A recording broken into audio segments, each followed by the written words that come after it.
Lu, eu comecei a apanhar do meu pai dentro da barriga da minha mãe. Ah, você apanhava junto. O que acontece? Eles casaram, ele era uma pessoa assim, como ela disse ali, agressivo na rua, arrumava confusão com os outros, mas com ela até então 3 anos de namoro não. Casou, ela logo ficou grávida e aí ele começou a espancar ela. E eu lembro, até hoje, que a minha mãe tirava foto naquelas câmeras, né?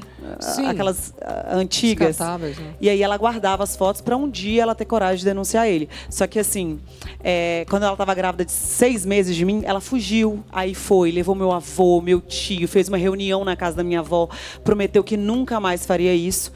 Só que ela voltou, naquele momento ali de perdão, apaixonado, e ele voltou grávida, ele esperou eu nascer, depois de 15 dias de uma cesariana, ele voltou a espancar ela todos os dias. O único dia que meu pai não bateu na minha mãe foi o dia que ele morreu assassinado, e não foi ela que mandou matar. Porque da mesma forma que ele era agressivo com ela, ele também arrumava confusão na rua. E por que, assim, não por quê, mas o que acontecia que ele de repente batia na sua mãe? Pra você ter ideia, com 4 anos de idade, eu tentei voar nele pra defender minha mãe. Imagino. Aí eu lembro que ele me pegou e me jogou em cima do berço, assim, perto do guarda-roupa. E uma coisa que eu falava pra minha mãe, uma criança não merece passar por isso, nenhuma pessoa do mundo merece passar por isso. Mas a minha infância foi assim... Infernal. E tanto para eu ter um relacionamento hoje, eu tenho um exemplo muito claro a não ser seguido, que era aquele relacionamento que eu não quero.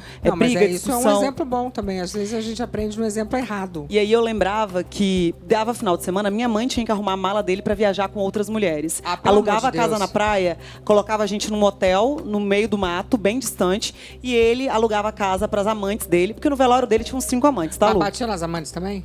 Não sei, isso minha mãe nunca me falou, mas provavelmente sim. Só que todos os tipos de violência, depois que eu me tornei advogada, hoje, né, sou ativista da causa, eu via que ele preenchia todos os requisitos. Ela não podia trabalhar, tirou ela da escola, faltava o 3º ano, ele pediu pra ela parar pra casar, casou, e aí ele falava o quê? Se você largar de mim, você é uma pobre, fudida.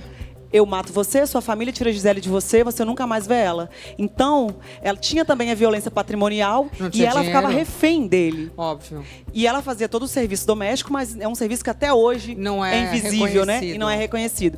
E eu lembro que eu virei pra ela com 5 aninhos, isso não é nem questionamento pra uma criança. Você lembra? Exatamente. Deixa eu ficar arrepiada aqui falando isso.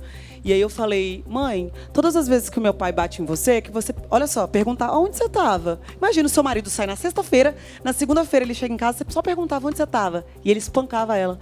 Aí eu falei, mãe, por favor, nunca mais pergunta pro meu pai onde ele tava. Nossa. E aí no dia que ele morreu, Lu, eu tava com a minha avó deitada na cama, e eu dormia no quarto deles. E pulava na cama com eles, porque ele, tirando isso, era um excelente pai. Mas não tem como ser um excelente pai espancando a mãe da sua filha.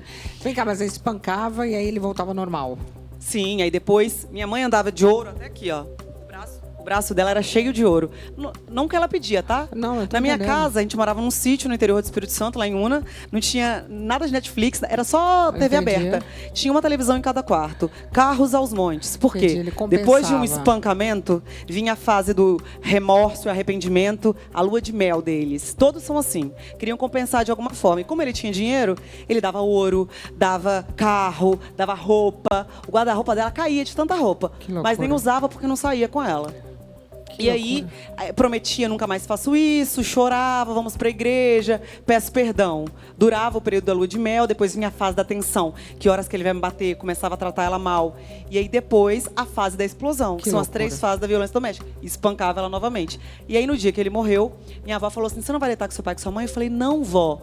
Hoje é o único dia que meu pai não tá brigando com a minha mãe.